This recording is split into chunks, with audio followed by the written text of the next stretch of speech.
부인, 제발 망설이지 말고 내 칸을 가져가시오.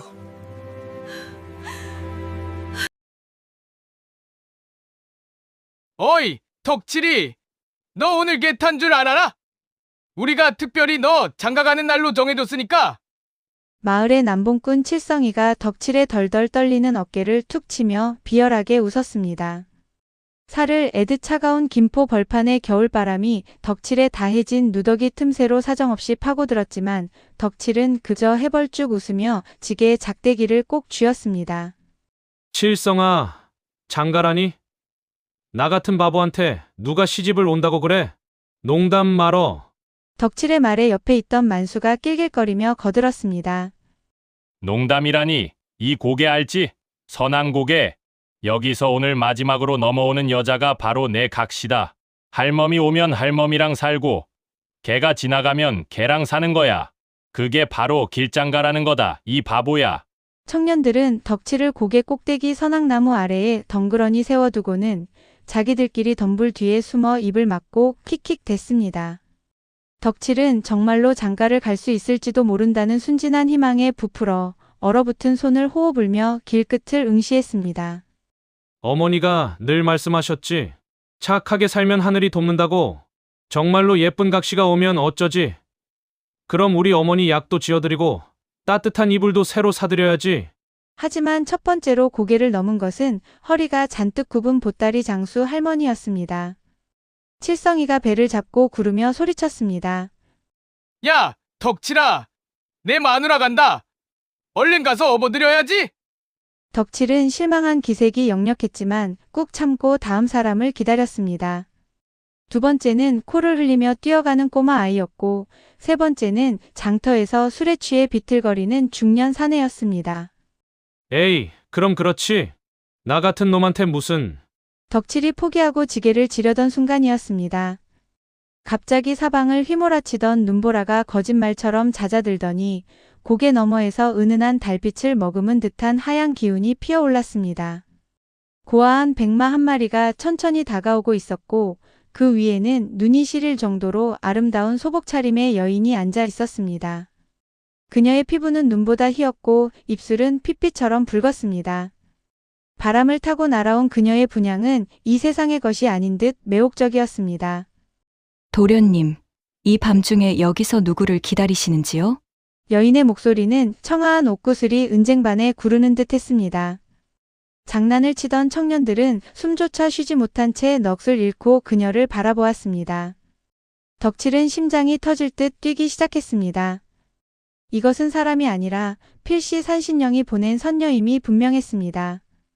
그날 밤 덕칠은 고개에서 본 여인의 잔상이 머릿속을 떠나지 않아 좁은 방 안에서 이리저리 몸을 뒤척였습니다. 벽 틈으로 새어들어오는 칼바람이 어머니의 마른 기침 소리를 실어 날랐습니다. 가난은 뼈를 깎는 고통이었고 덕칠은 자신의 무능함에 가슴을 쳤습니다. 어머니, 죄송해요. 장터에서 나무라도 더 팔았어야 했는데... 그때였습니다. 도련님, 계십니까? 낮에 고개에서 배웠던 사람입니다.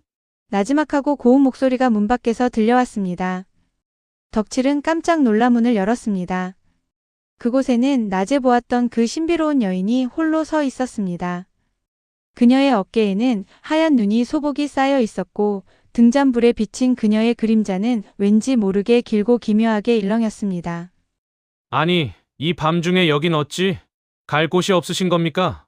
덕칠이 당황하며 묻자 여인은 조용히 고개를 숙이며 답했습니다. 저는 부모를 여의고 먼 친척을 찾아가는 길이었으나 낮에 배웠던 도련님의 맑은 눈빛이 잊히지 않아 염치불구하고 발길을 돌렸습니다. 저를 이 집의 사람으로 받아주실 수 있겠습니까? 굳은 일도 마다하지 않고 어머님을 지극정성으로 모시겠습니다. 덕칠은 가슴이 벅차올랐지만 이내 자신의 초라한 오두막을 둘러보며 고개를 저었습니다. 낭자, 보시다시피 나는 가진 것이라곤 이 낡은 지게와 병든 어머니뿐이요. 낭자 같은 귀한 분이 머물 곳이 못 됩니다. 그러자 여인은 품 안에서 비단 주머니 하나를 꺼냈습니다. 그 안에는 황금빛으로 빛나는 쌀알과 금덩이 몇 개가 들어 있었습니다.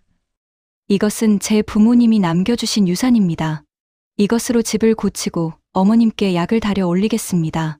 도련님, 제발 저를 내치지 말아 주십시오. 저는 도련님의 아내가 되어 평생을 함께하고 싶습니다. 여인의 눈망울에는 간절함이 서려 있었습니다. 덕칠은 그것이 단순한 동정인지 아니면 운명적인 이끌림인지 알 수 없었지만 더 이상 그녀를 거절할 수 없었습니다. 좋소. 당신이 나를 믿어준다면 나 또한 내 목숨을 다해 당신을 지키겠소. 덕칠의 허락이 떨어지자 여인의 입가에 서늘하면서도 아름다운 미소가 번졌습니다. 그것은 안도감이었을까요? 아니면 오랫동안 기다려온 사냥감을 포착한 포식자의 만족감이었을까요? 이튿날 아침 덕칠의 오두막을 찾은 마을 사람들은 자신의 눈을 의심했습니다. 곰팡이 핀 석가래와 구멍난 창호지가 가득하던 낡은 집은 온데간데 없고 그 자리에는 으리으리한 소슬대문과 99칸의 기와집이 위용을 뽐내며 서 있었기 때문입니다. 이게 도대체 무슨 일이야? 덕칠이네 집이 하루아침에 대궐이 됐어. 사람들은 수군거리며 대문 앞을 기웃거렸습니다. 덕칠 또한 잠에서 깨어나 마당으로 나오다 깜짝 놀라 자빠질 뻔했습니다. 비단 옷을 입은 하인들이 분주히 움직이고 있었고 창고에는 햅쌀이 산더미처럼 쌓여 있었습니다. 아내는 우아한 자태로 마루에 앉아 덕칠을 향해 인사를 건넸습니다. 낭군님, 이제 더 이상 땔감을 하러 산에 가지 않으셔도 됩니다. 어머님께는 벌써 명의를 불러 보약을 올렸으니 곧 기력을 회복하실 겁니다. 덕칠은 꿈만 같은 현실에 넋이 나갔습니다. 그는 아내의 손을 잡으며 물었습니다. 부인, 대체 이 모든 것이 어찌 된 일이오? 요술이라도 부린 것이오? 아내는 살포시 웃으며 그의 손을 다독였습니다. 제가 가진 재물로 부린 사람들의 솜씨일 뿐입니다. 낭군님은 그저 이 복을 누리시면 됩니다. 하지만 행복이 커질수록 집안 구석구석에는 알 수 없는 기이함이 감돌았습니다. 아내는 절대해가 떠 있는 동안에는 집 밖으로 나가지 않았고 식사 때마다 진수성찬을 차려내면서도 정작 자신은 밥 한 톨 입에 대지 않았습니다. 덕칠이 걱정하며 물을 때마다 그녀는 낭군님이 드시는 모습만 봐도 배가 부릅니다. 라는 말만 되풀이했습니다. 한 번은 덕칠이 한밤중에 잠에서 깨어 아내를 찾았으나 옆자리는 싸늘하게 식어 있었습니다. 창밖을 내다보니 아내가 뒷마당 어둠 속에서 무언가를 킁킁거리며 냄새를 맡고 있는 것이 보였습니다. 그녀의 뒷모습은 평소의 우아함과는 거리가 먼 어딘가 짐승 같은 거친 기운을 내뿜고 있었습니다. 덕칠은 가슴 한구석에 차오르는 불안감을 억누르며 다시 이불을 뒤집어썼습니다. 아니야. 나를 위해 이 모든 것을 해준 고마운 사람인데 내가 헛것을 본 것이겠지. 시간이 흐를수록 덕칠은 아내를 진심으로 사랑하게 되었습니다. 그녀는 단순히 재물을 가져다 준 존재가 아니라 덕칠의 투박한 손을 잡아주고 그의 두서없는 이야기에 귀를 기울여주는 유일한 이해자였습니다. 덕칠은 아내를 위해 장터에서 제일 좋은 비녀를 사오고 산에서 예쁜 들꽃을 꺾어다 방을 장식했습니다. 부인, 나는 가끔 겁이 난다오. 이 모든 행복이 사실은 내가 지어낸 환상이 아닐까 싶어서 말이오. 당신처럼 고운 사람이 나 같은 놈을 만나 고생하는 건 아닌지. 덕칠의 진심 어린 말에 아내의 눈동자가 잠시 흔들렸습니다. 사실 그녀는 100년 동안 인간의 간 100개를 먹어야만 온전한 사람이 될 수 있는 여우였습니다. 이제 마지막 한 개의 간만 남겨둔 상태에서 덕칠을 만난 것이었습니다. 처음엔 그저 간을 빼앗기 위해 접근했지만 덕칠의 순수하고도 따뜻한 마음은 100년 동안 얼어붙어 있던 여우의 가슴을 녹이기 시작했습니다. 낭군님, 인간의 마음은 참으로 묘한 것입니다. 미물이었던 저조차 당신의 온기에 취해 제 본분을 잊게 만드니 말이오. 아내는 혼잣말처럼 중얼거렸습니다. 덕칠은 그 의미를 알지 못해 고개를 갸웃거렸습니다.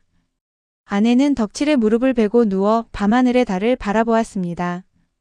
만약 제가 사람이 아니라면 그래도 저를 사랑해 주시겠습니까? 덕칠은 한치의 망설임도 없이 답했습니다. 당신이 도깨비든 숲속의 짐승이든 상관없소. 나를 인간답게 살게 해준 것은 당신이니 내 목숨이 붙어있는 한 나는 당신의 편이오.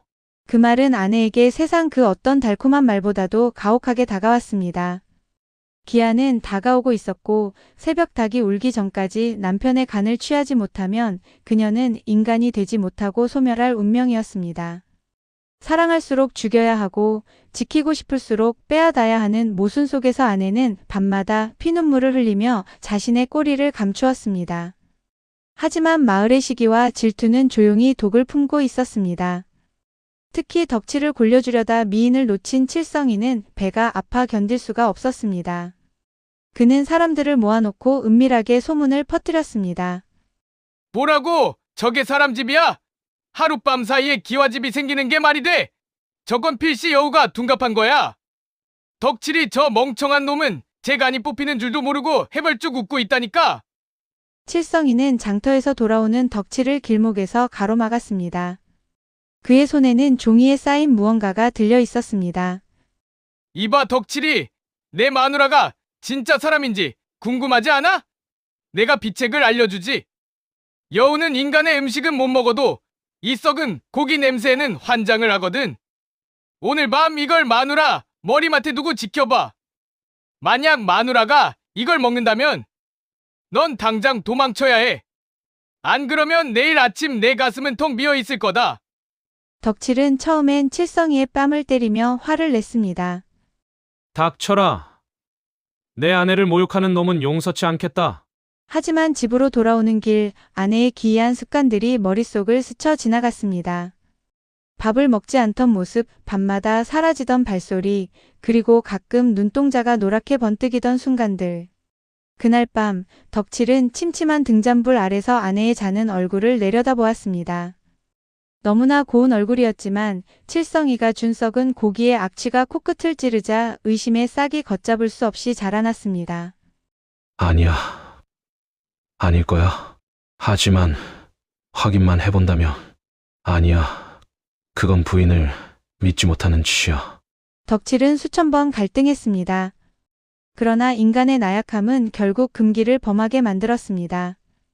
그는 떨리는 손으로 아내의 머리맡에 그 더러운 고기 뭉치를 내려놓았습니다. 그리고 자신은 이불 속에서 자는 척하며 숨을 죽였습니다.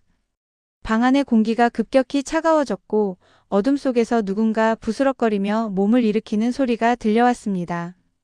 덕칠은 차마 눈을 뜨지 못한 채 자신의 심장이 요동치는 소리만을 들어야 했습니다. 잠깐만요. 구독과 좋아요 한 번씩 부탁드립니다. 침묵이 지배하는 방 안, 덕칠은 이불 끝을 쥔 채 숨소리조차 내지 못했습니다. 머리맡에 둔 썩은 고기 뭉치에서 풍기는 악취가 방 안의 고요를 더럽히고 있을 때 서서히 아내의 몸이 기괴하게 뒤틀리기 시작했습니다. 우드득 득. 뼈가 어긋나고 다시 맞춰지는 소특한 소리가 들려왔습니다. 덕칠은 공포에 질려 눈을 살짝 떴고 그 순간 그는 평생 잊지 못할 참혹한 광경을 목격했습니다. 아름답던 아내의 하얀 등줄기 위로 붉고 거친 털이 솟아오르더니 치맛자락 사이로 탐욕스럽게 요동치는 9개의 꼬리가 삐져나왔습니다. 덕칠의 입에서 저도 모르게 신음이 새어나왔습니다. 여우로 변한 아내는 인간의 손이라기엔 너무나 날카로운 발톱으로 썩은 고기를 낚아챘습니다. 그리고는 짐승 특유의 낮은 으르렁거림과 함께 고기를 지식이기 시작했습니다. 입가로 흐르는 핏물과 탐욕스러운 저작 소리가 방 안을 가득 채웠습니다. 낭군님, 아니 이 미련한 인간아. 어찌하여 내 마지막 공을 이리도 쉽게 무너뜨리는가? 고기를 씹던 여우가 갑자기 멈칫하더니 인간의 목소리로 나직하게 읊조렸습니다. 그녀는 고개를 천천히 돌려 숨을 죽이고 있던 덕칠의 눈과 정면으로 마주쳤습니다. 노란 안광이 어둠 속에서 번뜩였습니다. 덕칠은 비명을 지르며 뒤로 나자빠졌습니다. 요물! 내 이놈! 정말로 나를 잡아먹으려 했구나! 덕칠의 외침에 여우는 순식간에 인간의 모습으로 돌아왔지만 그녀의 눈동자에는 전과는 다른 서늘한 살기가 서려 있었습니다. 잡아먹으려 했다고? 아니, 나는 당신을 사랑하려 했다. 하지만 당신은 인간들의 그 얄팍한 의심을 선택했지. 아내가 싸늘하게 웃으며 덕칠에게 다가왔습니다. 이제 새벽달기 울기 전까지 당신의 간을 먹지 못하면 나는 소멸한다. 100년의 기다림을 망친 대가는 당신의 목숨으로 치러야 할 것이다. 아내의 손톱이 덕칠의 가슴팍을 향해 뻗어왔고 덕칠은 생사의 기로에서 방문을 박차고 마당으로 뛰어나갔습니다. 배신감과 공포가 뒤엉킨 눈물이 그의 뺨을 타고 흘러내렸습니다. 여우다! 저 집에 진짜 여우가 살고 있다! 모두 불을 질러라! 마당으로 뛰쳐나온 덕칠의 귀에 마을 사람들의 고함과 수십 개의 횃불이 내뿜는 매캐한 연기가 들이닥쳤습니다. 칠성이가 앞장서서 마을 장정들을 이끌고 대문을 부수며 들어왔습니다. 그들의 눈에는 정의감이 아닌 타인의 몰락을 구경하려는 잔혹한 흥분이 서려 있었습니다. 덕칠아! 비켜라! 저 요망한 여우를 죽여서 이 고을의 재앙을 막아야 한다! 칠성이가 몽둥이를 휘두르며 소리쳤습니다. 덕칠은 등 뒤에서 자신을 노려보는 여우 아내와 눈앞에서 살기를 내뿜는 마을 사람들 사이에 끼어 숨을 몰아쉬었습니다. 나를 잡아먹으려던 괴물인데 왜 내 가슴은 이토록 아픈 것인가? 그때 안방에서 어머니의 힘겨운 목소리가 들려왔습니다. 덕칠아, 내 며느리 어디 있느냐? 우리 착한 며느리 해치지 마라. 어머니는 병든 몸을 이끌고 마루로 나와 아내를 감싸 안으려 했습니다. 사람들이 뭐라 해도 나를 살리고 이 집을 돌본 건 이 아이다. 짐승이라도 사람보다 낫단 말이다. 어머니의 일갈에 마을 사람들은 잠시 멈칫했으나 이내 칠성이가 횃불을 처마 끝에 던졌습니다. 노망난 할멈이 뭘 안다고 그래! 불을 질러서 저 요물을 태워 죽여야 해! 삽시간에 기와집은 화염에 휩싸였습니다. 아내는 어머니를 보호하며 덕칠을 바라보았습니다. 그녀의 눈에는 증오 대신 알 수 없는 슬픔이 고여 있었습니다. 낭군님, 마을 사람들이 우리를 죽이려 합니다. 도망쳐야 해요. 덕칠은 이제 선택해야 했습니다. 자신을 속이고 간을 노렸던 여우를 증오할 것인가, 아니면 마을 사람들의 광기 속에서 그녀를 지킬 것인가. 덕칠은 타오르는 불길 속에서 아내의 손을 꽉 잡았습니다. 가십시다! 부인! 어디든 좋으니 이 지옥 같은 곳을 벗어납시다! 덕칠은 아내를 데리고 뒷담을 넘어 선왕곡의 숲으로 몸을 던졌습니다. 등 뒤로 마을 사람들의 고함과 타오르는 집의 잔의 소리가 멀어져 갔지만 진정한 공포는 이제부터 시작이었습니다. 선왕곡의 깊은 숲속 안개가 발목을 감싸고 사방에서 늑대의 울음소리가 들려왔습니다. 덕칠과 아내는 숨을 몰아쉬며 선왕당 나무 아래 멈춰 섰습니다. 공기가 갑자기 얼어붙을 듯 차가워지더니 나무 사이에서 거대한 그림자가 솟아올랐습니다. 그것은 100년 묵은 여우들의 우두머리이자 아내를 감시하던 여우 신령이었습니다. 기한이 다 되었다, 배신자여. 새벽 딸기 울기 전에 저 사내의 간을 취해라. 그렇지 않으면 너는 천년의 수행이 물거품이 되어 소멸할 것이다. 신령의 명령에 아내의 몸이 부르르 떨렸습니다. 그녀의 손톱이 다시금 날카롭게 돋아나 덕칠의 가슴팍을 겨누었습니다. 덕칠은 이제 도망갈 곳이 없음을 직감했습니다. 그는 떨리는 숨을 내뱉으며 아내의 눈을 똑바로 응시했습니다. 부인, 내 간이 필요하다면 가져가시오. 당신이 살 수만 있다면 나는 기꺼이 내어줄 수 있소. 덕칠의 말에 아내의 손이 멈칫했습니다. 낭군님, 무슨 말씀을 하시는 겁니까? 저는 당신을 죽이려 했던 요괴입니다. 아니요, 당신은 내게 아내였고 우리 어머니의 소중한 며느리였소. 당신이 준 그 짧은 행복이 내 평생의 가난보다 훨씬 값진 것이었소. 덕칠은 눈물을 흘리며 아내의 손을 제 가슴 위에 갖다 대었습니다. 가져가시오. 그리고 살아남아서 우리 어머니만은 부디 지켜주시오. 그게 내 마지막 부탁이오. 덕칠의 진심 어린 희생선언에 아내는 흐느끼기 시작했습니다. 그녀는 인간이 되기 위해 수많은 남자를 유혹해왔지만 자신의 목숨을 내어주며 자비를 베푸는 인간은 처음 보았습니다. 여우 신령은 비웃으며 외쳤습니다. 어리석은 사내로구나. 자, 어서 먹어라! 인간의 간은 따뜻할 때 먹어야 효험이 있는 법이다. 하지만 아내는 고개를 저으며 덕칠을 껴안았습니다. 못합니다. 저는 인간이 되기 위해 당신을 만났지만 이제 당신 없는 인간의 삶은 제게 아무런 의미가 없습니다. 차라리 소멸을 택하겠습니다. 아내의 선언에 숲 전체가 분노로 진동했습니다. 신령은 거대한 발톱을 치켜들어 두 사람을 동시에 찢어발기려 했습니다. 배은망덕한 것! 짐승이 인간의 정을 품다니 내 손으로 소멸시켜 주마! 신령의 발톱이 아내의 머리 위로 떨어지려는 찰나 덕칠이 온몸을 던져 아내를 감싸 안았습니다. 안 돼! 덕칠의 등 위로 선연한 핏자국이 번지며 그는 정신을 잃고 쓰러졌습니다. 아내는 절규하며 덕칠을 붙잡았고 그녀의 슬픔은 선한 고개의 땅을 뒤흔들었습니다. 그 피의 향기와 여우의 진실한 눈물이 대지에 닿자 고개 꼭대기에 있던 오래된 선앙당에서 눈부신 금빛이 뿜어져 나왔습니다. 하늘에서 장엄한 목소리가 울려 퍼졌습니다. 여우가 사람이 되는 길은 피를 탐하는 것이 아니라 타인을 위해 자신의 피를 흘리는 마음을 얻는 것이다. 덕칠의 효심과 여우의 희생적 연민이 하늘의 법도를 이겼도다. 그것은 이 고개를 수호하는 선왕신의 목소리였습니다. 신령의 어두운 그림자는 새벽빛에 녹아내리듯 사라졌고 아내를 오가매고 있던 여우의 저주가 맑은 이슬처럼 증발하기 시작했습니다. 아내의 등에 돋아있던 꼬리들이 하나씩 연기처럼 사라졌습니다. 그녀는 짐승의 서늘한 기운을 벗고 따뜻한 온기를 가진 여인으로 변해갔습니다. 덕칠의 상처 또한 신비로운 빛에 씻겨 아물어갔습니다. 새벽닭이 첫 울음을 울었을 때 아내는 더 이상 유수를 부리는 요괴가 아니었습니다. 그녀의 눈동자는 이제 인간의 깊고 검은 눈동자로 변해 있었습니다. 그녀는 덕칠의 가슴에 귀를 대고 울먹이며 말했습니다.